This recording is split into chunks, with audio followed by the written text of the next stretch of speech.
Vamos, vamos a trabajar el tema de la literatura neoclásica, ¿ya? El neoclasicismo literario. El neoclasicismo es un movimiento literario que de origen francés de los que abarca los últimos 25 años del siglo XVII. La visión neoclásica no es solamente literaria, también es cultural, es artística y surge en reacción al movimiento barroco. Si bien es cierto, el arte está en función a la razón, el arte está en función a la estética, la normativa, intelectual y objetiva.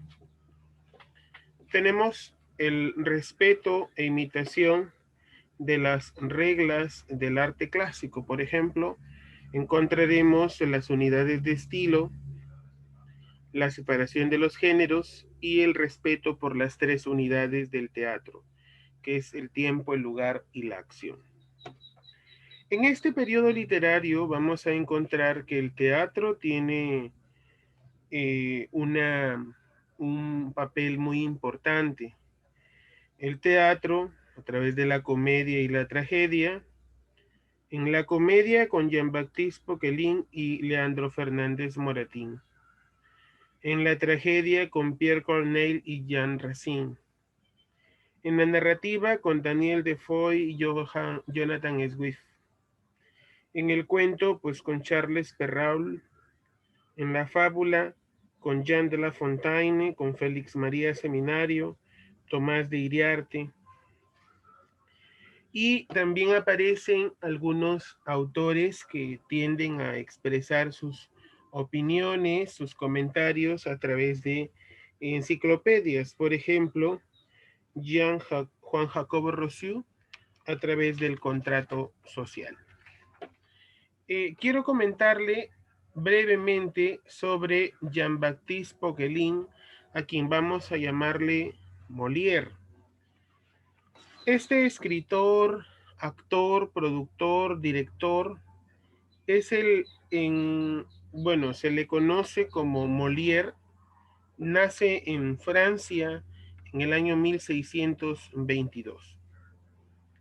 Y este autor ha creado en la comedia francesa las comedias de las costumbres y la comedia de caracteres. Fue un dramaturgo humorista, fue un comediógrafo francés, el padre de la comedia francesa y sigue siendo aún el autor más interpretado. Encontramos desenlaces apresurados, encontramos una galería importante de personajes cómicos a través de los cuales expone los vicios de su época. Creó arquetipos. ¿Y qué significa arquetipo? Que su visión va a ser representar un vicio que pueda encontrar en la sociedad, un vicio o un defecto.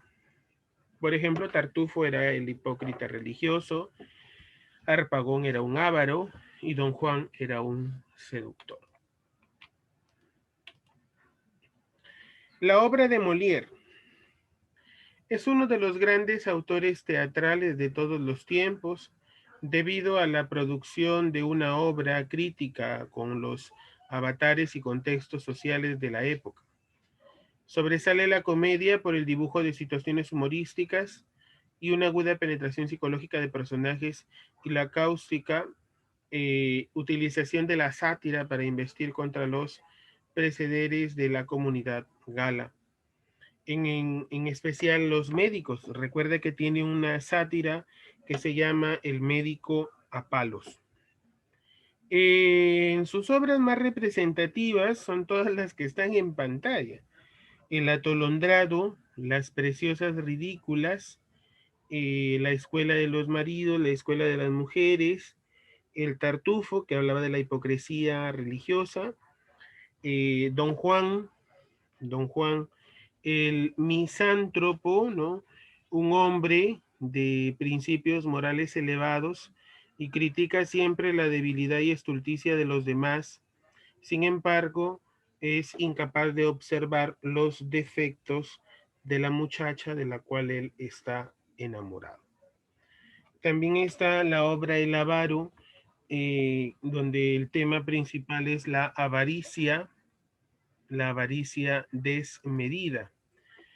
También está Anfitrión, ¿no? Anfitrión. Y el burgués, un burgués gentilhombre, que es una comedia en donde se ridiculiza a un rico, ingenuo comerciante, Monsieur Jourdain, que aspira a ser recibido en una corte. Los enredos de Scapin, las mujeres sabias y el enfermo imaginario. Del enfermo imaginario trata de un hipocondríaco que le teme a la intervención de los médicos.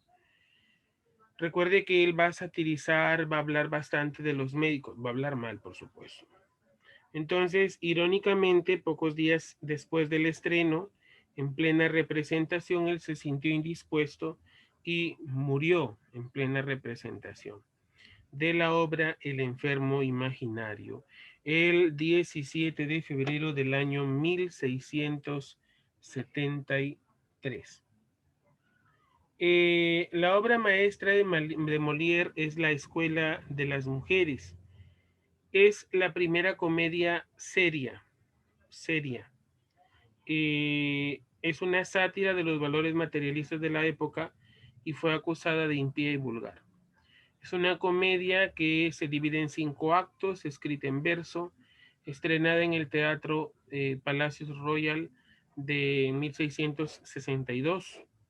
Esta obra trata el tema tanto que a tantos hombres les preocupa, la infidelidad. El 20 de febrero de ese mismo año de la presentación, Molière cumple 40 años, se había casado con Armande Béjart, de 19 años, hija de su amante Madeleine. Esto le costó ser el blanco de numerosos ataques y acusados de relaciones incestuosas con esa mujer que podría ser su hija. Dicha obra entonces causó gran escándalo en el año 1663.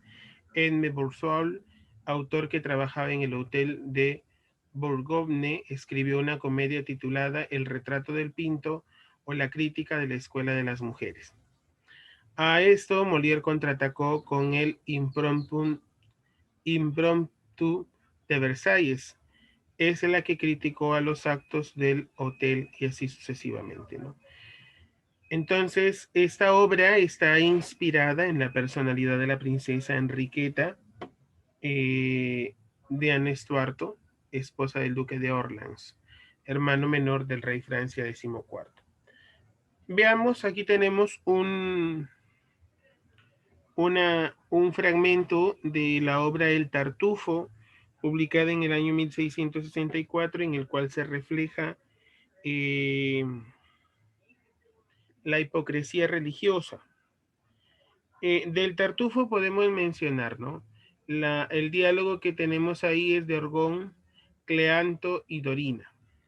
Orgón dice, buenos días, hermano. Cleanto responde, ya me iba, me alegra veros de regreso. Poco florido está el campo en este tiempo. Orgón a Cleanto, Dorina, aguardad, cuñado, se los ruego.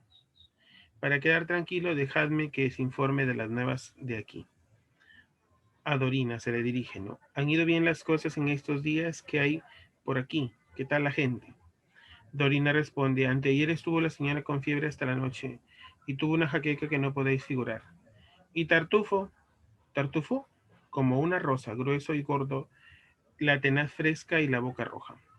Pobrecillo. Cenó solo delante de ella y con la mayor devoción se comió un par de perdices y media pierna de cordero picada. Pobrecillo. En toda la noche no pudo cerrar los ojos, no la dejaban dormir unos calores que le dieron y tuvimos que estar a su lado velándola hasta el amanecer. Y Tartufo, incitado por el sueño, entróse en su aposento saliendo de la mesa y al punto se metió en la cama y sin que le molestara nada durmió hasta la mañana. Pobrecillo. A la postre, vencida nuestras razones, decidióse a sufrir la sangría con la que se sintió aliviada en el acto. Y Tartufo despertó animoso, como es natural, y después de florecer el alma contra todos los males, se tomó 4 larguísimos tragos de vino en el desayuno para compensar la sangre que había perdido la señora. Pobrecillo, en fin, los dos están ya bien y antes que subáis voy a anunciar a mi señora vuestro vivo interés por su convalecencia. Aquí podemos observar la hipocresía y la capacidad que tenían los personajes para convencer y dominar a quienes le siguen.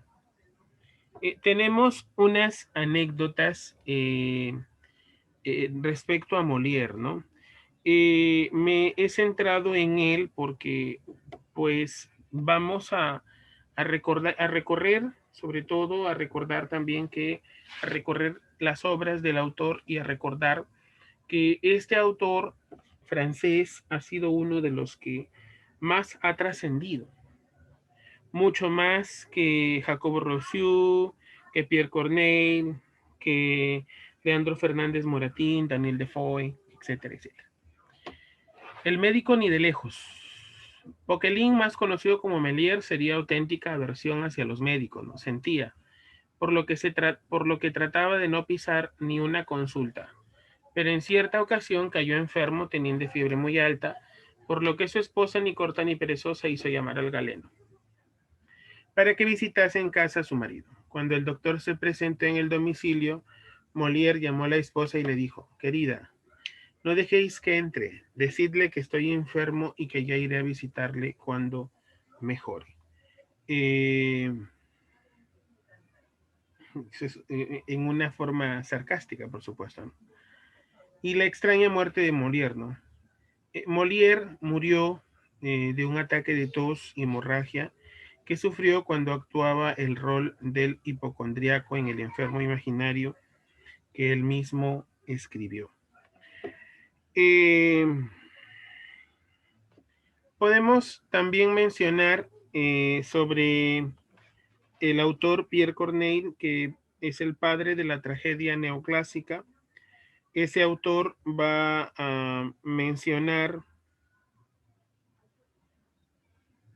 que la acción trágica debe ser moral e interior, ¿no?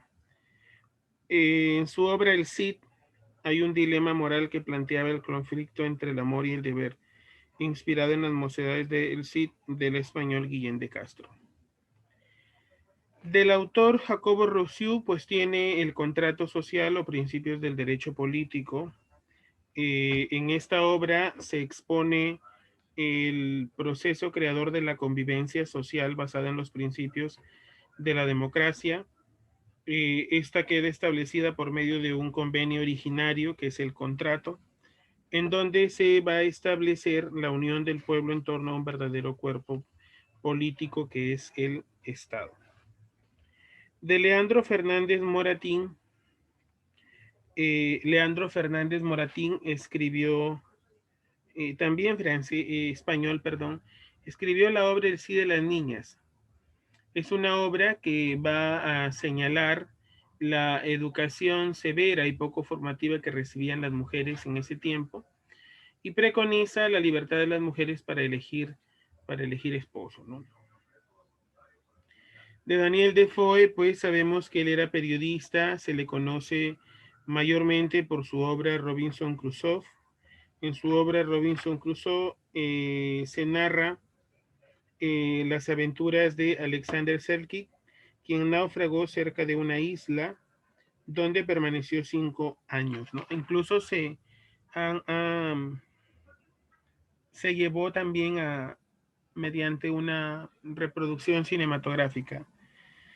De Jonathan Swift, pues tenemos Los viajes de Gulliver. Esa obra de tinte, bueno, muchos la han hecho ver como una obra infantil. Es una sátira, ¿no? En realidad es una sátira feroz a la sociedad y a la condición humana, ¿no?